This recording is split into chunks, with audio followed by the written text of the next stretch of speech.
Rotary Club Burgum organiseert voor de tweede keer de Midzomerweg wandeltocht.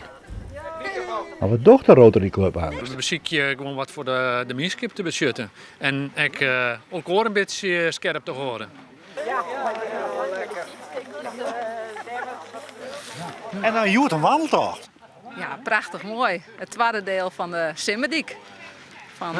Tussen de Dolben en Hudde-Griep. En vorig jaar hebben we Tietzerk Hudde-Griep dien. Daar zit ik altijd een goed doel om vast. Klopt. Ja, dit hier is het Stichting 11. Dat zou ik zeggen, want Stichting 11, je hoort er niet zoveel van. Wat is deze stichting?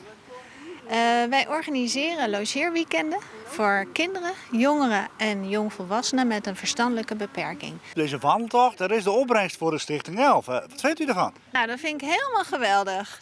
Daar ben ik echt heel blij mee. Vinden we ook heel fijn. Want wij organiseren ieder weekend allerlei activiteiten. We gaan naar een museum, we gaan zeilen. En dat mogen we niet betalen uit het PGB. Dus daar hebben we sponsorgeld voor nodig. Dus dit soort activiteiten en initiatieven zijn heel fijn voor ons. Ja, daar maak je heel veel kinderen blij mee, denk ik. Ja, daar maken we heel veel kinderen blij mee. Maar ook onszelf, want het is echt genieten.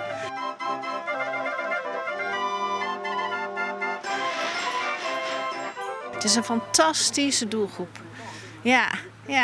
Ze polariseren niet, ze discrimineren niet en iedereen is van harte welkom. Nou, wat is er nou nog mooier in deze tijd?